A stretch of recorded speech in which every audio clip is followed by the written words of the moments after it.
Source for everything paranormal. Para-X. The views expressed and the opinions given by the individual host and their guests do not necessarily reflect those of Para-X, its affiliates, or its sponsors.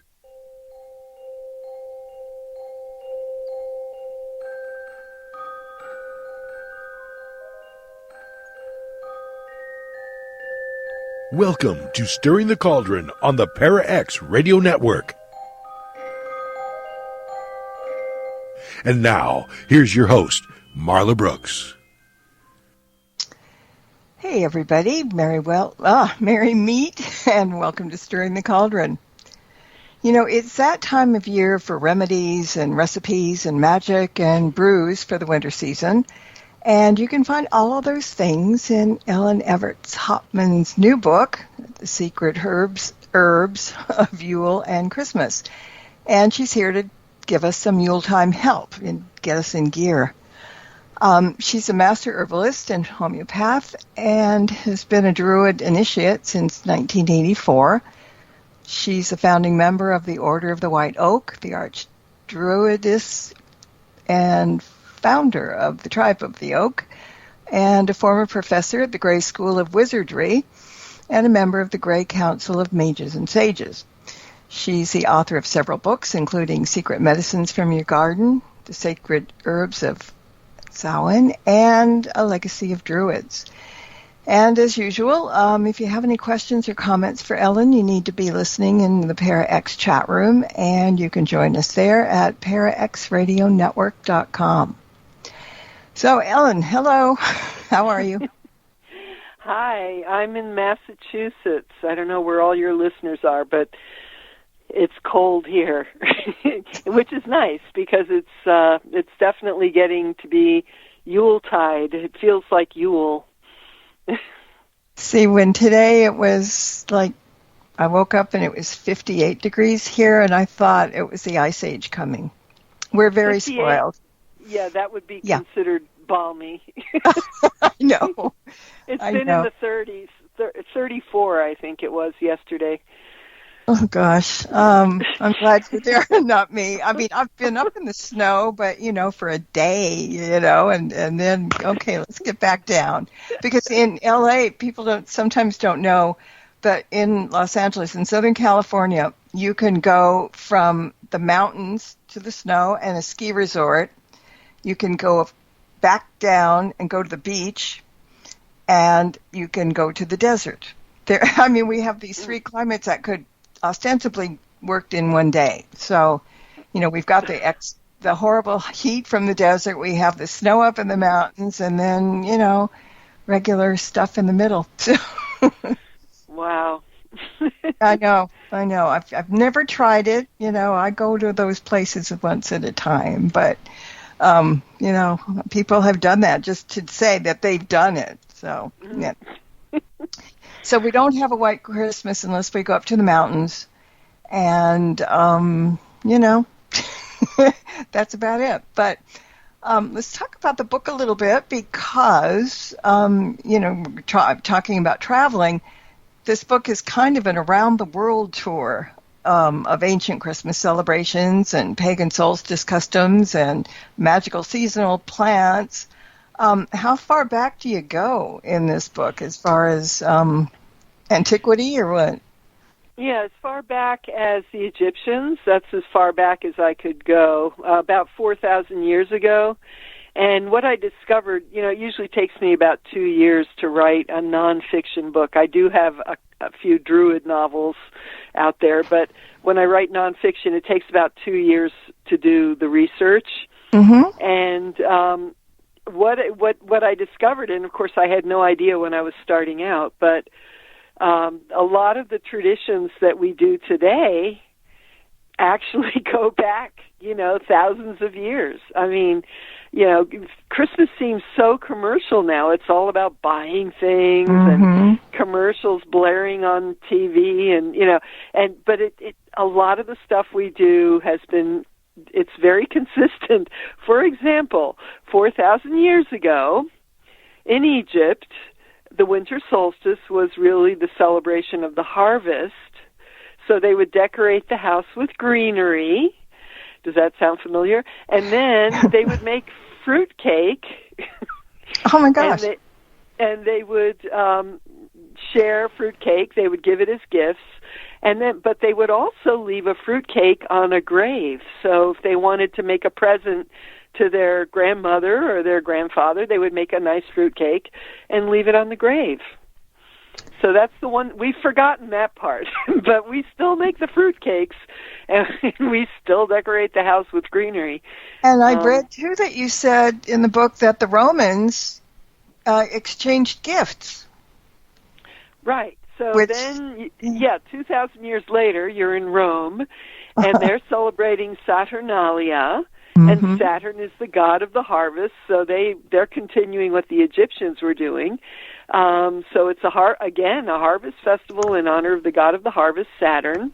And you hang things on trees. You make these nice ornaments out of metal and ribbons, and you designate one tree outdoors, probably somewhere in the garden, and you hang ribbons from it so everybody knows that this is a special tree, and then you hang your little medallions with images of Saturn. And again, you decorate the house with greenery, and then they have this great celebration called Saturnalia in honor of Saturn, when masters and slaves trade places, and so everybody gets very drunk, and they're running through the streets naked and having a great time, and they exchange presents, and the presents, of course, they're not wrapped in wrapping paper. They're wrapped in cloth and tied with ribbon. And then you slip a little bit of holly in the ribbon when you give somebody a present. And holly is a warrior tree, so it's a tree of protection. You're saying, I want you to be protected, in the new year and all that. So we still think of holly, and we still give presents. We don't run through the streets naked, at least not in Northern Europe. Well, we do have streakers out here once in a while, so yeah. Right, but I mean, you don't go out in the street, Topanga Boulevard and see everybody naked. It doesn't work like that. But God I mean, help us. in the day, back in the day, that was what you did, and a lot of alcohol, and and then it goes to the Middle Ages and the origins of the Christmas tree, which is not Martin Luther. That's a legend. And I just yesterday I was doing another podcast and somebody mentioned it. It's like everybody thinks Martin Luther invented the Christmas tree, and I don't know obviously the Lutherans invented that one because they get good press, but it wasn't Martin Luther. Yeah, and it wasn't even the Germans. It was the Estonians. See, I thought it was Germans. Yeah, well, no, I had to look up Estonia. It's actually a Balkan state. So in the good old pagan tradition, the Russians and the Balkans, the Baltic areas, they all had sacred trees. So the idea of having a sacred tree was, I mean, they were Christian by then, but they still had this memory of the world tree and the importance of trees. So it was the year 1441 in Estonia, and a guild that consisted of military and commercial interests. I guess the military were protecting the merchants. Who knows? Anyway, they put the first Christmas tree out, and it was out in the street, and everybody danced. Everybody got drunk, and then they danced around it, and then they set it on fire. But nice. Well, nice bonfire, right? But so the reason they did this, again, you have to keep digging, right? So it turns out that in the Middle Ages and in the winter, at least this is Northern Europe here, I can't talk about Southern Europe, but Northern Europe, the harvest is in, and there's not that much farming activity going on, and so it's the time for plays. So they would have passion plays, And the theme at Christmas time, for some reason, was Adam and Eve. Mm-hmm. And so Adam and Eve, if you read the Bible, have this encounter under the tree of the knowledge of good and evil. There's no apple involved. That's the European imagination. If you look at the Bible, there are no apples in the Bible. But anyway, so Eve was not tempting Adam with an apple. But anyway, they're in the Garden of Eden, and there's this tree. So when they staged the plays, the Passion plays, the tree had to be a prop. And in Northern Europe, in the middle of winter, if you try to go out and cut down a tree, you're not going to have anything that looks very good because all the leaves have fallen, right? So all you're going to have is branches. So what do? You look for something green. Mm-hmm. So you find a conifer, and you bring that in, and that becomes the tree of the knowledge of good and evil. And then they would decorate it with communion wafers, which are round and made out of flour and water. Mm-hmm. And they would hang apples, which are red. Mm-hmm. So now we have green, white, and red. So they would do that, or they would make a pyramid out of wood, and that was supposed to represent the tree. Well, But the conifer, which is a tree that doesn't turn, it stays green all winter. That was a nice image for the stage because it had color, So apparently these merchants just had the idea, maybe the play had finished its run or something. They said, well, let's take the tree. It looks so nice. Let's just put it in the town square and everybody can dance around it. And that's what happened. And it was either a spruce tree or a wooden pyramid decorated with fruit and paper flowers and things like that. So that was actually the first Christmas tree. And then in Germany, they got the idea to have the first ones in the home. Mm-hmm. But they weren't really decorated. They were little trees that would sit on the tabletop. Ah. And eventually they started decorating them, and Victoria and Albert, Prince Albert and Queen Victoria loved Christmas trees, so they had a Christmas tree, and then everybody had to have a Christmas tree. And then German immigrants brought it to America, and the rest is history. So basically everything old is new again, right? Right. I mean, that's what really, it's amazing how consistent we are. Mm-hmm. And there's a lot more to this. So I'm assuming that a lot of the people listening to this are witches, maybe? Mm-hmm, mm-hmm. Okay. Mm-hmm. So there's a mystical side to this festival. And, we still hang lights on Christmas trees, and we put lights on the house, and we burn candles. And why do we do that? Mm-hmm. Well, because this is the darkest time of year, and in fact, this week, actually next Tuesday is the dark of the moon, but right now we're literally descending into the darkest moon of the darkest month of the darkest time of year. Mm. And this is it. This is a very special time. Mm-hmm. And so for people who are magically inclined, we like the dark. We think it's nice. Yeah. And we want to sit in the dark. I mean, there's nothing, for a solstice ritual, one of the best ways you can start it is by dousing all the lights and closing all the windows and just sitting in the dark and really appreciate the dark. Really go into the dark and just reflect on the idea that everything begins in the dark. Mm-hmm. Whether it's a seed in the soil or a baby in the womb or a star in the night sky. If you look at the night sky, it's mostly dark, and there's just little pinpricks of light, right? So anyway, that's what's happening now. The dark is upon us. Mm. So other people who are not so magically inclined throughout history for thousands of years have been scared by this. So this was scary.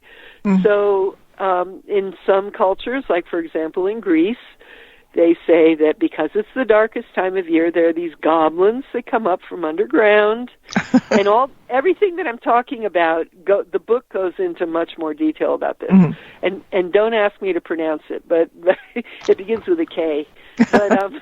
But anyway, there are these goblins, and they come up because the rest of the year is too light for them, and they like the dark because it resembles their home, which is dark, which is under the ground. So they come up at this time. This is the time. And then in Germanic areas and Scandinavian areas, you have the wild hunt, which is the spirits of the dead and the gods and goddesses who fly across the sky, and they come in the dark because, again, it's, they're not alive and they like the dark. So if a big storm comes up in the next few weeks, that's them riding across the sky. Nice. And so people were scared by this.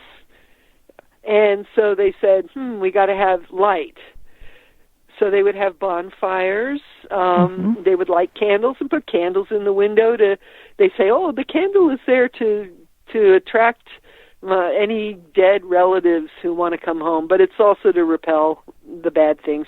And then that's why you have the Yule Log. And the Yule Log burns for 12 days and nights because in the cold, in the dark, the only way anything can get into the house, because the house is all shut up in Northern Europe, the house is sealed, except things can come down the chimney and things can come in the keyhole. So make sure the key is in the keyhole, and then you have your Yule Log, which burns continuously for 12 days and nights in the hearth, and that's so that nothing nasty will come down the chimney. But what I find really interesting is that La Befana, who's the Christmas witch, she still comes down the chimney. Santa Claus, of course, comes down the chimney. So it looks like the more positive spirits don't have a problem with the fire and the light. It's just the ooky ones, the goblins and, the scary ones. They don't like the light.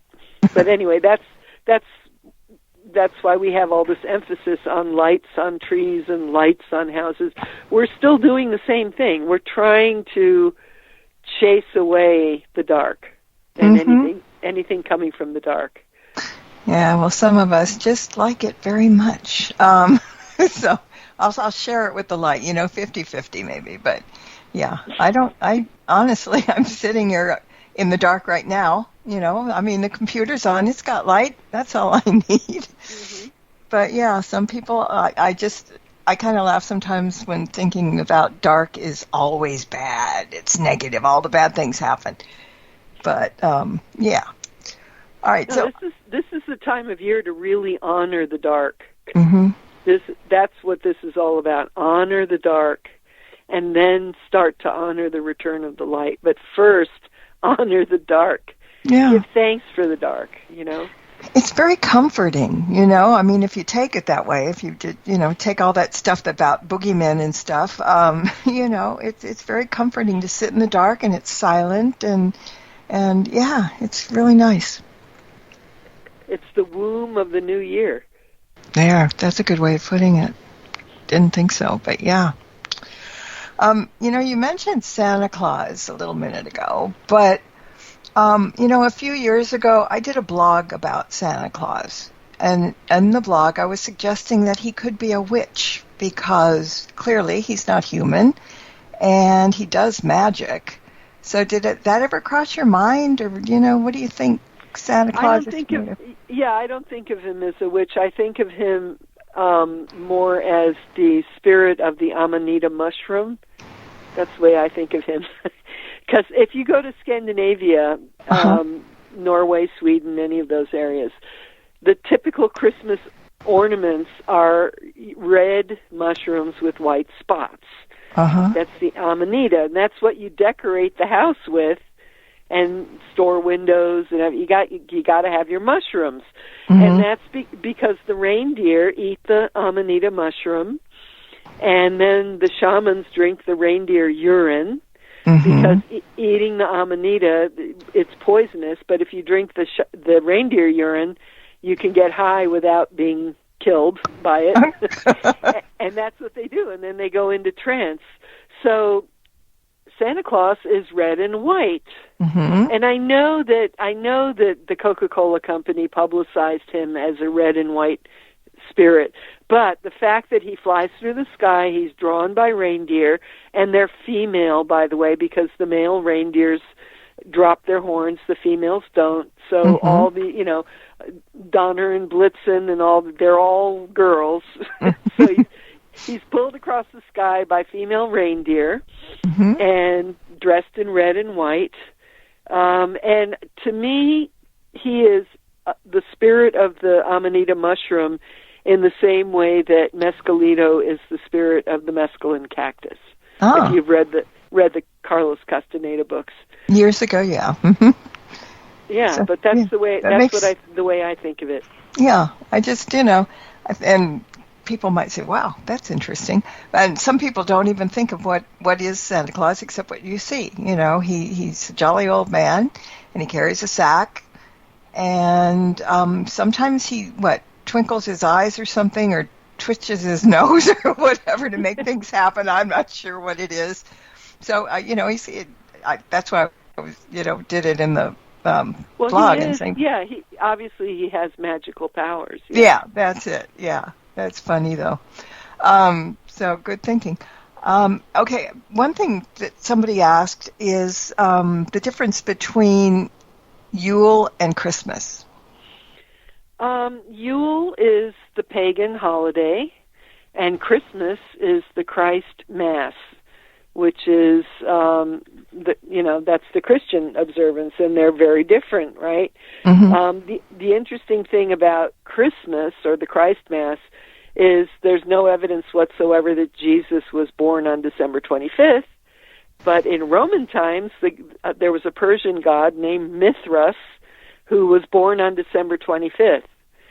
So, and he was a god of light, and he was a god of contracts and justice and other things. So the church just took the observances of the birthday of Mithras and said, oh, that's the birthday of Jesus. They had a habit of doing this. They would find festivals that were already time-honored, and then they would just rename them, And but Yule comes from the Old Norse Yol, and it also comes from the Proto-Indo-European Yeka, which means to joke or to play. And it was brought into Britain by Danish Vikings in the 9th century, and it was the Scandinavian midwinter feast. And then Anglo-Saxons had something called Modranecht, or Mother's Night, and that was on December 24th. And again, this is before Christianity. On December 24th, the Triple Mothers, the Matronae, if you've ever seen a picture of them, it's a triple goddess. There is no maiden mother crone. That's a modern invention. There are 3 goddesses, same age, fertility, childbirth, and food. And one of them usually is carrying a child. So now you have this idea of this goddess with a child, and that was carried into Christian tradition. And then after Christianity got established around the 4th century at the Council of Nicaea, there was a big group of Egyptians. I believe they were Coptic Christians. Anyway, they all got converted en masse. There was like 900 of them. And they had statues of Isis suckling the baby Horus. And the baby Horus is born at the winter solstice. So Isis and baby Horus becomes the Madonna and Child. And that didn't happen until the 4th century. Oh. But anyway, so Yule it went from mid-November to mid-January. Now, again, imagine in those days they really had snow, not like now. No, seriously, Scandinavia barely has snow now, but they had 6 feet of snow. Everybody's trapped in the house. The only way you can get out is on skis. You know, you're living in there with your in-laws and your parents and babies screaming and oh gosh. So from mid-November to mid-January, they would slaughter animals, especially pigs. Pork is a big part of it. They would drink a lot of alcohol. Pork and alcohol are actually the main foods for the season. Okay. And then that was brought into Britain.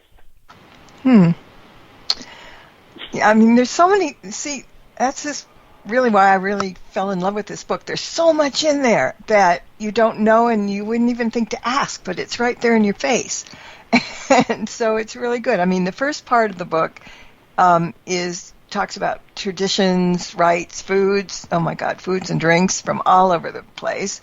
And you also, see, I didn't give this any thought either. You talk about the gift givers of the season because there's more than just Santa Claus. Like, they're female gift givers and spirits who, you know, are there. And then some of them aren't exactly friendly. I mean, they're demons and trolls. I mean, fearsome spirits. What would they give? Well, they were there to threaten children, you know, that if you're bad, Krampus is going to come. Oh, I love Krampus. Carry you off, you know. Yeah. So, but I mean, imagine that was a very convenient technique for controlling kids, you know. Mm-hmm. That if you're not good, all you're going to get is a lump of coal in your shoe. Mm-hmm. But if you're really good, you'll get an orange and some chocolate and a present, you know. Mm-hmm. So I'm sure that was used. That was a technique that was used. But yeah, I mean, that was another thing when I was investigating the gift bringers. Yeah. I found that there were just all these female gift bringers, which we never think about in the States.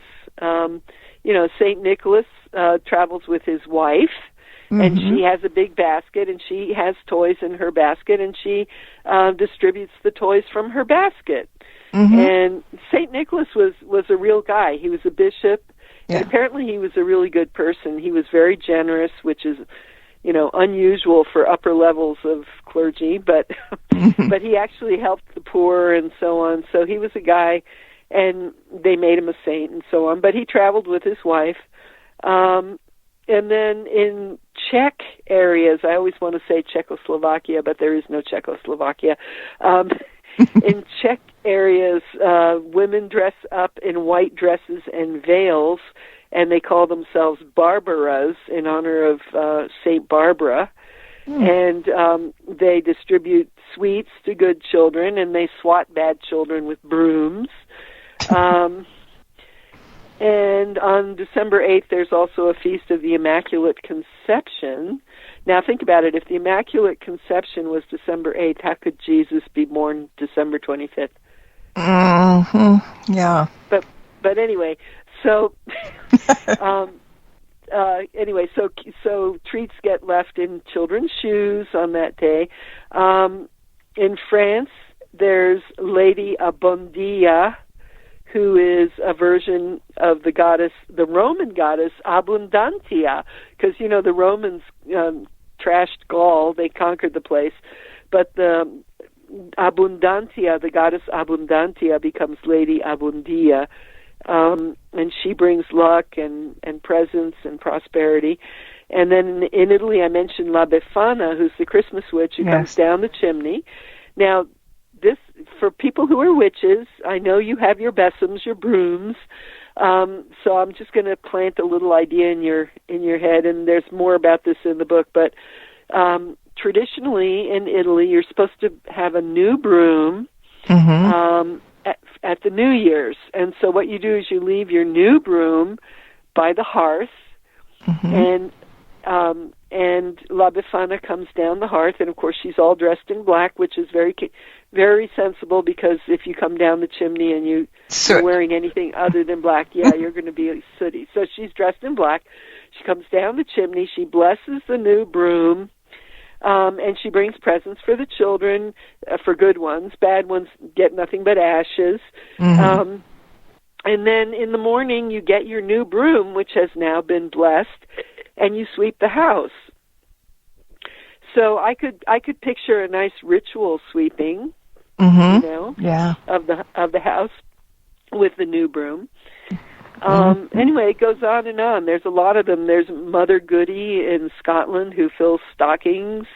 Some areas of Canada also. There's Aunt Nancy. There's Mother New Year, Queen Mab, the Christmas fairy.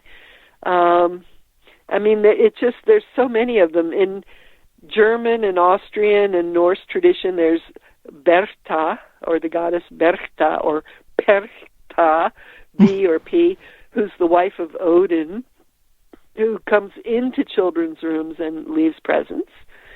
And she's also a leader of the wild hunt. So those spirits that go across the sky, when the sky is boiling and roiling and a big storm is coming up, that's her. Mm-hmm. And there's Hertha, who's the Norse goddess of the hearth, who blesses the household fire on solstice. And anyway, on and on and on. Yeah. Well, we're going to take a break, so we can all rest up. You can rest your voice. And we'll be back, everybody, in about 2 minutes. And I've got something to talk about that has to do with werewolves. All right. That's all I'm going to say for now. There's more Stirring the Cauldron with Marla Brooks right after these important messages. Hi, it's Tori DeVito. In every family, small conversations can make a big impact. Like when my dad shared his experiences as an alcoholic. Your honesty about that part of your life gave me a sense of integrity that I wanted to uphold in my own life. I wanted you to know from someone who's been in recovery more than 30 years now that hard work is what creates success, not alcohol or other drugs. I said it a lot, and I'm glad you took it to heart. Talk, they hear you. For more information, visit underagedrinking.samhsa.gov. Demons, vampires, werewolves, skinwalkers, all of this and more, Sunday nights at midnight on the Staring Into the Abyss radio show. Come, get lost with us.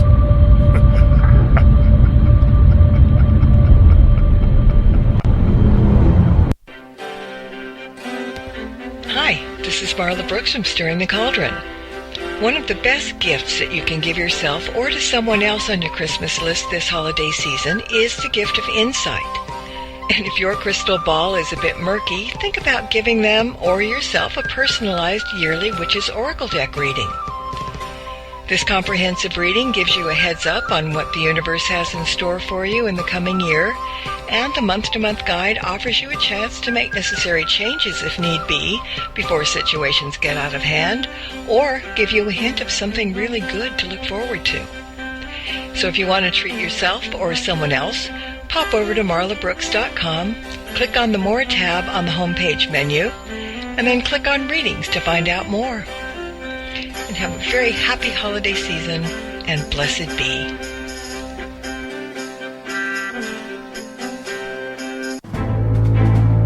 Welcome back to Stirring the Cauldron. Once again, here's your host, Marla Brooks.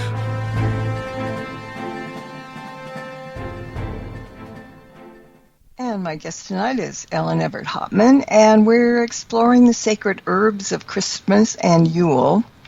And we're going to talk about a little bit about part 2 of the book also, which is a book of magical and medicinal herbs and all kinds of goodies. But I mentioned the werewolves because, you were talking about the bad creatures that come out. And, I knew there was like the Christmas cat and Count Krampus, but there were werewolves. Now I need to hear more about those werewolves. They come on Christmas Eve. That's when they come out. And they bang on the door and they try to get in. And I actually learned something recently, which is not in the book because I'm still learning. You never stop learning, right? But I learned that if a werewolf appears at the door, if somebody knocks on the door and you open the door and it's a werewolf, what you're supposed to do is throw ashes at them. And apparently you can also throw ashes out the door to prevent them from coming. Oh, okay. That's good. Yeah. Now I got to get some ash, because you never know. Forewarned is forearmed. Yeah. Right. So just always save some ash from your bonfires and your sacred fires, and have some ash on hand. Mm-hmm. All right, I'm going to keep that in mind. There were things that I didn't really ever hear of before, which is good. And one of the terms that I wasn't familiar with was first footing. Now, what is that? Mm-hmm. Well, I have Scottish ancestry, and I always knew that it was done in Scotland, but I found out that it was done in other countries as well, which I didn't know. Mm-hmm. First footing is actually a New Year's observance, and it has to do with, for luck in the new year, it's very important who is the first person to cross the threshold of the house. So, ideally, it's supposed to be a tall, dark man, a man with dark hair. Mm-hmm. That's considered good luck. A woman with red hair is considered very bad luck. Mm. And anyway, so in Scotland, anyway, what they'll do is they'll hire somebody practically, or just get a family member who happens to be a tall, dark man, and they will force him to stand outside until the stroke of midnight, and then they let him in. Push him in, drag him in, yeah. Yeah, just to make sure that he's the first one to cross the threshold. And if a redheaded woman is the first one, to cancel the luck, boys have to go outside and run around the house 3 times. Well, it's not too bad a thing, but yeah. Could be worse, yeah. Yeah. But yeah, no, I mean, that's big in Scotland at Hogmanay, which is New Year's in Scotland. Yeah. Okay. Now, the other thing that caught my eye, because this is, when I go through the book, things jump out at me. In Celtic cultures, there were the guisers and the mummers. Now, everybody knows about the Mummers' Day parade, but tell me about the guisers and the mummers and what they did. Guising and mumming is just people who are dressed up with costumes obscuring their face, wearing a disguise. And there's different versions of it depending on what part of the world you're in. But typically they would either sing, play music, recite poetry, go house to house, beg for drinks, or in England carry a bowl, a wassail bowl, and offer drinks. And and they were just in disguise. They're like spirits. It's another version of spirits. So does that have anything to do with our mummers parade? Are those mummers kind of like probably new ones? I don't know, but I would assume so. It seems like, because isn't the mummers parade around New Year's? I think so. Yeah. So that's a continuation of a very ancient tradition. Mm-hmm. Okay. I want to talk about, when we're talking, I was saying about what's the second part about in the book. But you have the things for each, well, how am I going to put it? All right, let me give you an example. Now, you have so many herbs in there that it's really wonderful. And for example, I picked up laurel. And you have, for just that one herb, you have a food recipe, which is ratatouille. Mm-hmm. You also have a recipe that makes a great hair rinse. Also, something for joint pain, for respiratory health, and the boughs of the laurel, for the Yuletide. And I mean, so you cover all bases on every one of the herbs in there, and there's a lot of them. And, the recipes, I mean, they're good.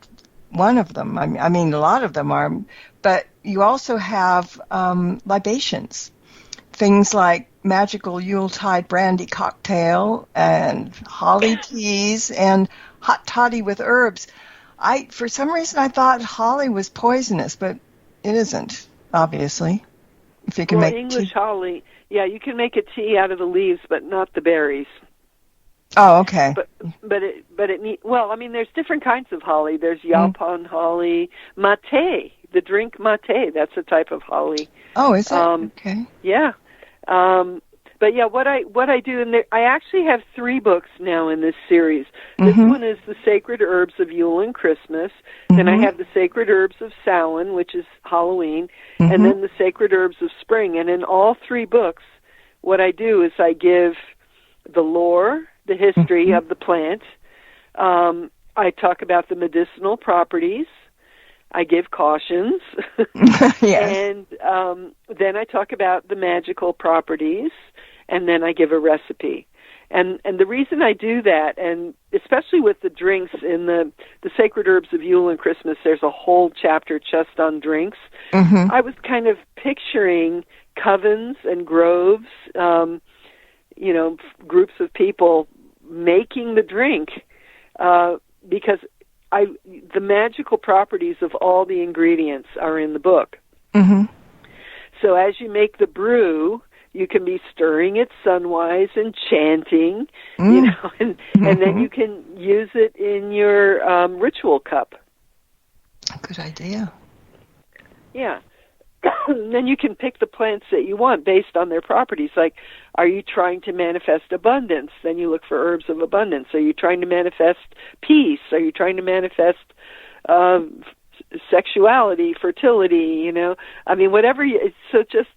So if you're just making the recipes, it becomes a cookbook.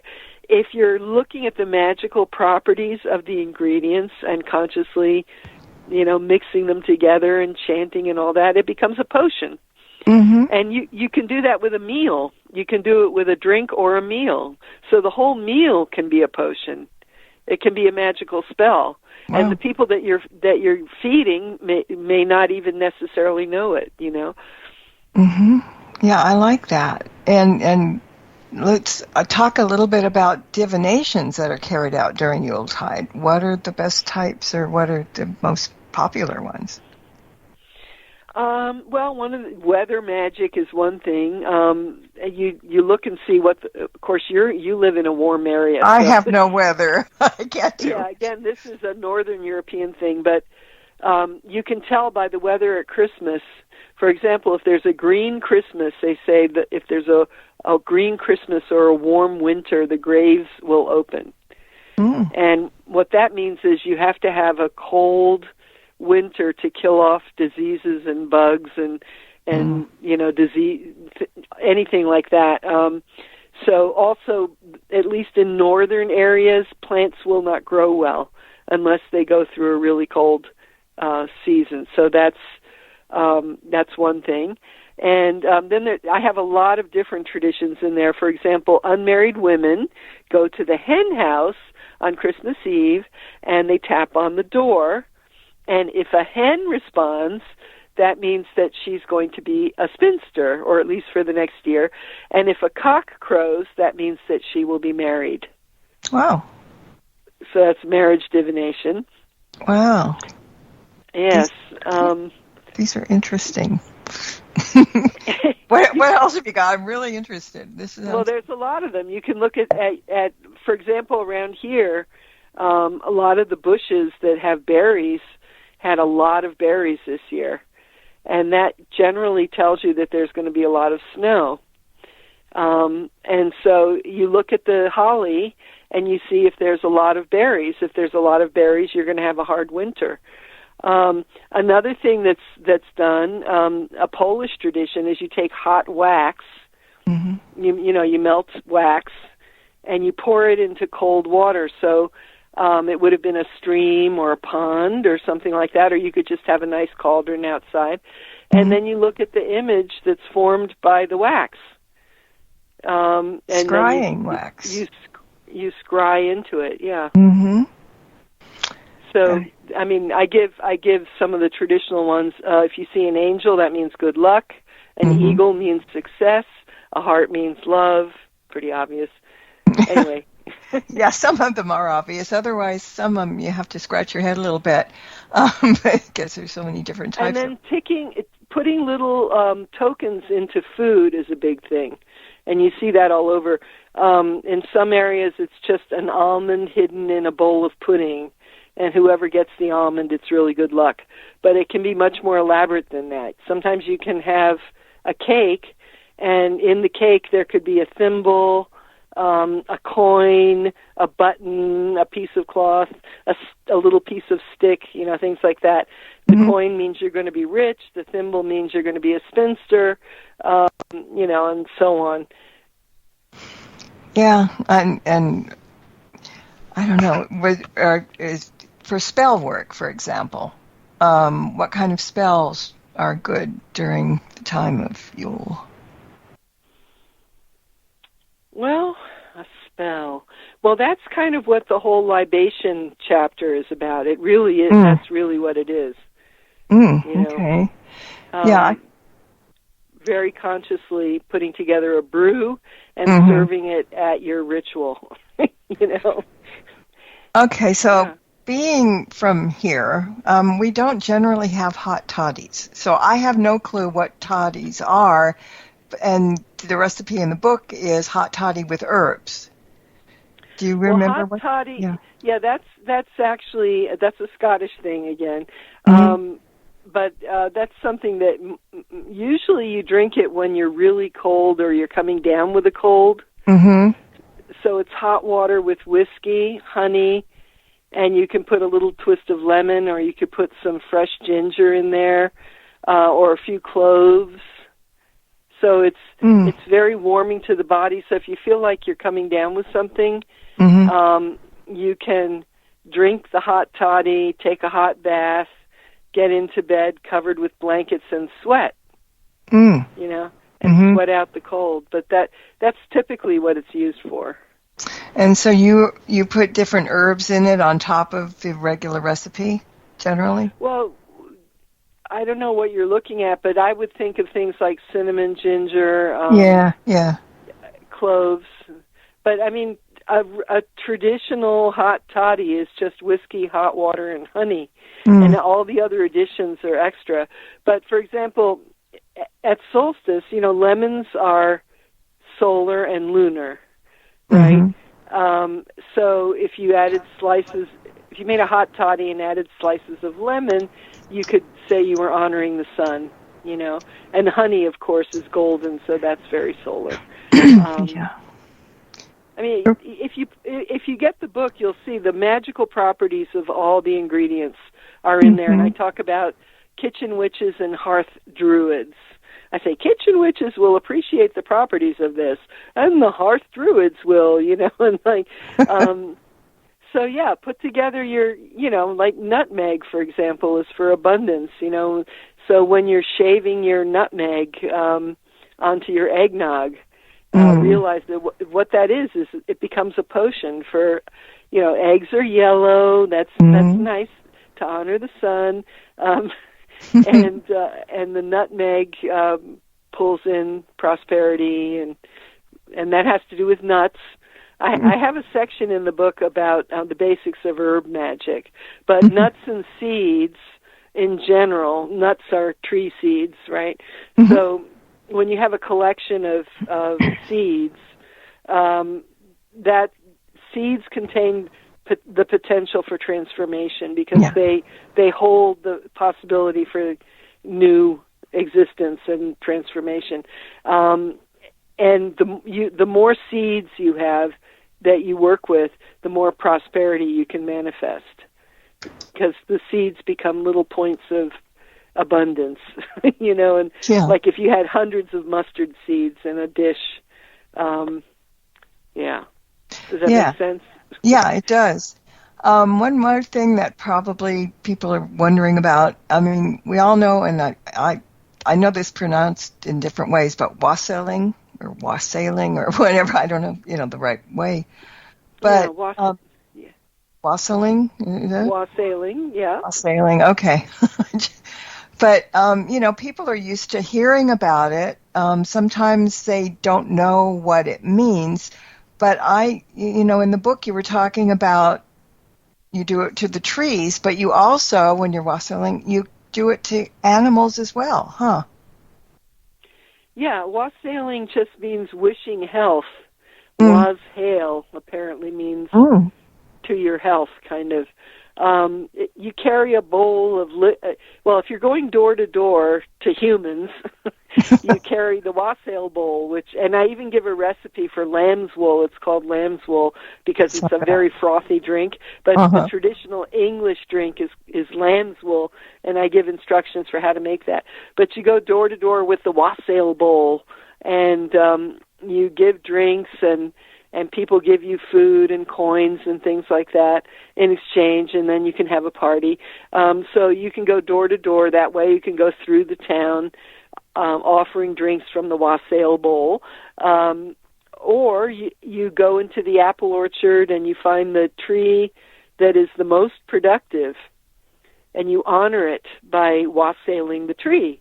So you sing to the tree and you pour a little bit of the wassail on the ground in front of the tree, and then for some reason they would put toast in the branches.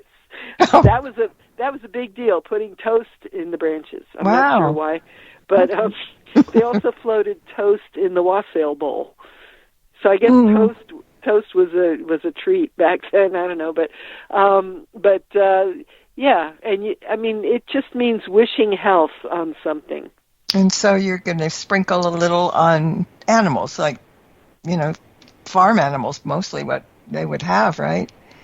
Well, if you were wassailing the farm animals, you would be singing to the animals, maybe sprinkling a little bit on the animals, yeah.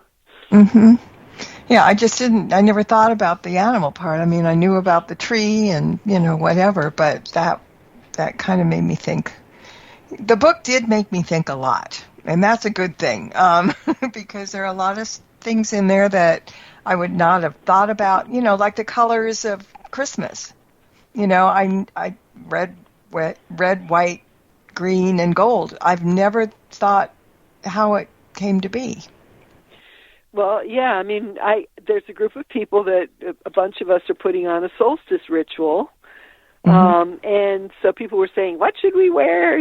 Should we wear robes? What color should we wear? And I said, the colors of Christmas are red and green and white and gold. So people can wear red, green, white, or gold. But if you think about it, those are the colors, right? And you wouldn't wear bright red and, well, maybe you would, but but those colors just would not feel right in the summer, but they feel really right in the winter.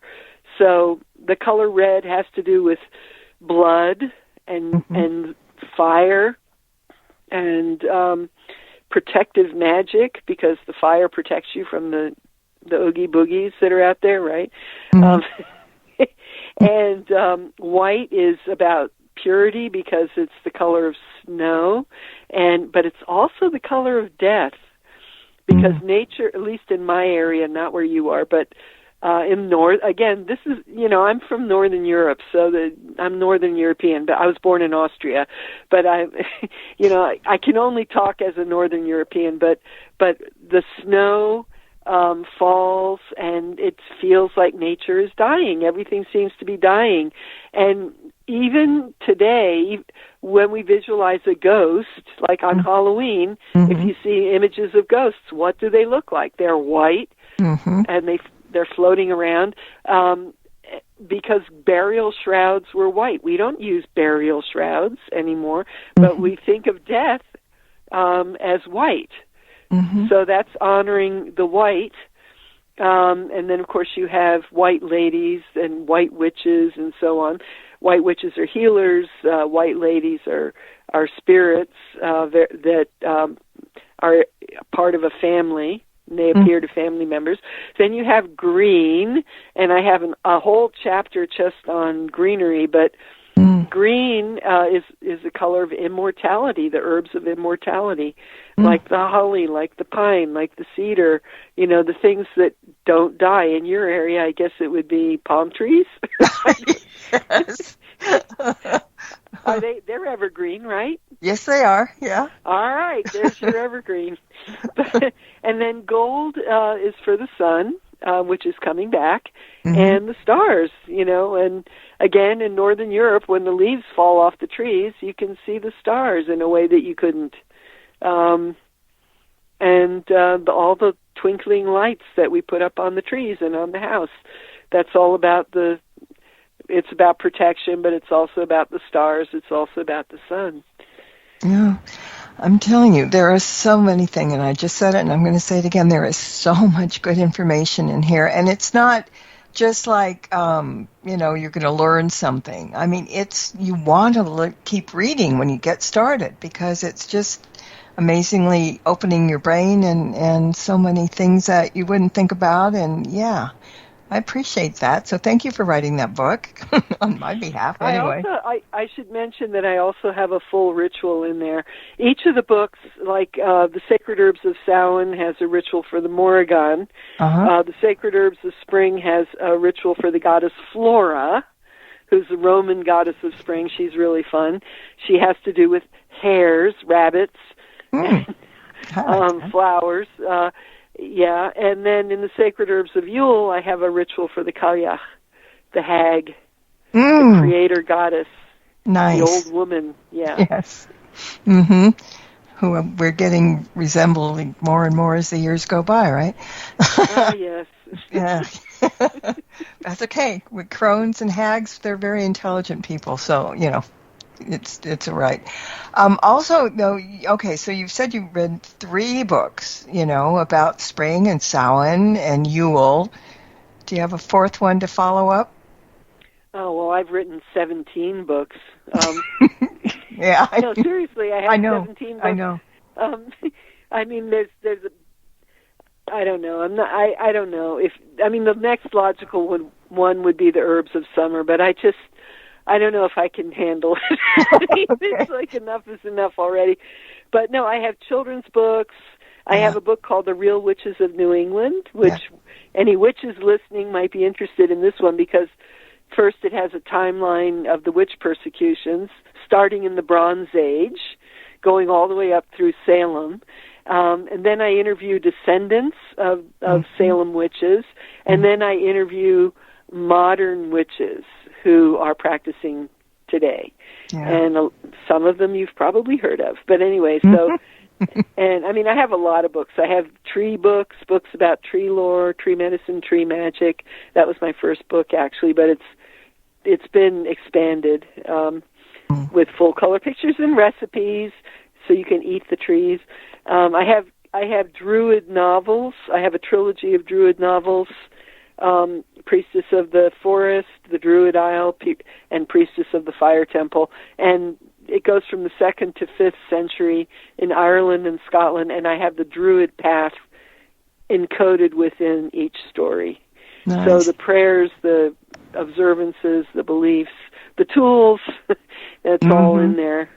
So I'm going to have to kind of get it out of here, get us out of here.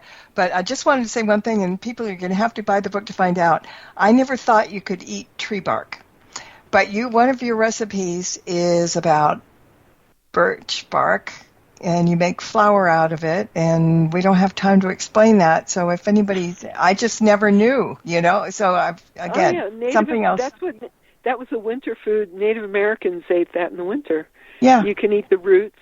Yeah. Yeah, and who knew? If you get my book, Tree Medicine, Tree Magic, I have recipes for all the trees and what you can eat. If you go to my website, EvertHopman.com, you'll see all the books. And I also have an author page on Amazon with all the books. If you Google my name, all the books will come up. And your name will come up again when you write another book and come and visit. And actually, you don't have to write a book to come and visit. Well, we could find something else, too. But I really want to thank you for taking the time, because I know you've been busy this holiday season so far. So much appreciated. And let's thank the listeners, too, as well. And we're going to leave. And on the happy note, blessed be, and merry meet again. Good night. Thank you for tuning in to this episode of Stirring the Cauldron with Marla Brooks. Please join us again next week at the same time for another great guest and more cauldron stirring. Any rebroadcast or other use of this program without explicit permission is strictly prohibited. Copyright 2024. The Mysterioso March by Kevin MacLeod is licensed through Incompetech.com.